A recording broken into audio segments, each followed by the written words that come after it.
welcome to bettingnews.boilsports.com. I'm joined by our entertainment spokesperson, Nicola McGeady. How are you, Nicola? Hi, Liam. Well, Nicola, finally we're on to the live show of the X Factor. We're down to 12 contestants. How are we looking now in terms of the overall outright betting for this year's competition? Okay, well, it's still the Welsh songstress Lucy Jones who's miles ahead of everyone else. She's at 7-2. Now, she wowed everybody in her auditions, and week after week she just gets stronger and stronger. And she's under Danny, and Danny is a very strong group. She's mentoring the girls. Right behind Lucy then we have Daniel Johnson. Now, Daniel's first audition was just phenomenal.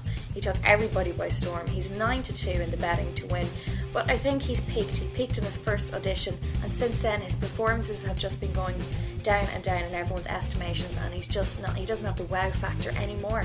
Okay, so it's the little Welsh songstress that is the Lucy favourite at Jones, the moment. 7-2, so it looks like it could be a girl again to win the X Factor That'll be this 3 year. years in a row. 3 in a row. We had Leona Lewis, Alexander Burke, and now possibly Lucy Jones. But it's early days, and I think the live auditions will tell who's going to win. And Simon Cowell, of course, picked 3 boys in his category. He refused to pick one of the girls. Yeah, well, to be honest with you, I think it was the male contenders were the strongest. He has quite a strong category, and Cowell is at 13-10 to win, along with Danny. They're neck and neck, actually. So joint favourites in terms of winning managers, yes. So obviously Louis would be at the end there, the complete outsider. Yeah, Louis is a complete outsider to win. I think he's a 10-1 to have the winning category. So Louis is a long shot. Yeah, And I don't see him winning. This brings me on to my next point, the Grimes twins. I know they're Irish and we should be backing our own, but I just can't seem to get to like these boys. Nobody can. They've got some really bad press in the past week, and I think it's a bit harsh, right? They're young boys, they're only 17. They're just, having a laugh, and obviously it backfired, their bad attitude they had. Now, their teachers came out in the papers and said they're actually, really goody two-shoe boys at school. So it really did backfire, this attitude they did take, and they are joint favourites to be eliminated this week at 7-4, along with the ex-lap dancers Candy Rain. Now, Candy Rain are far more talented from what I can see to the Grimes, but I think what's going against Candy Rain is the fact that they're ex-lap dancers, and I think the viewers will sort of, go against as well the female viewers. Yeah, I'm sure the male viewers will be texting away like crazy for Candy Rain to stay in the group. Well, I take it you'll be texting to keep them in anyway. Maybe I might give Candy Rain my 25 cent. Now, looking at in terms of the overall, I know you've talked about the young Welsh songstress. Is there one that may just come in out of the blue that maybe is a big enough price right now? Yeah, well, I fancied Ollie Moores. He's the Essex lad from the start.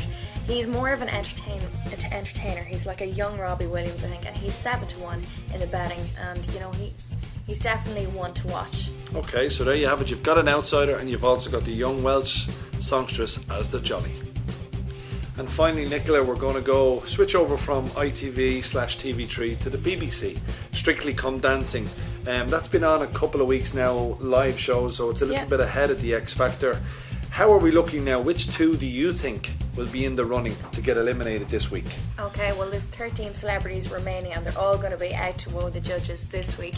Now, last week we thought it was either going to be Linda Bellingham or Joe Wood to get the boot, but it wasn't to be. Rab Wilding actually got kicked out, and I think it was a fair enough call. He wasn't very good at all. Now, I think Linda did a better job than him. This week, Linda is the favourite to go, deservedly so. She's been in the bottom 2 before. She's 5-2 to get the boot this week. And hot on her heels, we have Joe Wood at 7-2. Yeah, I'm hearing a few stories that Joe Wood is receiving a couple of nasty texts from ex-rocker Ronnie. Yeah. Is that playing on her performance, or is she just not that good? No, I just think she's not that good. She's not that good, She hasn't got the moves. Sorry, Joe, it's not happening for you in Strictly. Now, Nicola, overall, how are we looking in terms of the favourite? I know that you've been very impressed with the 2 Hollyoaks members, the male and female. It seems like it's going to be a Hollyoaks affair, all right. Ricky Whittle's still the favourite. He's a fantastic dancer, there's no doubt about that. He's 11-8 to win the show, and we've seen a lot of money come in on him. Punters are really getting behind the Hollyoaks cast. Well, ex-Hollyoaks member is Ali Bastian. She's right behind him in the betting at 7-2. But one that's really stood out to me and a lot of the public is ex-cricketer Phil Tufnell. He's kind of a very warming sort of character and people can relate to him.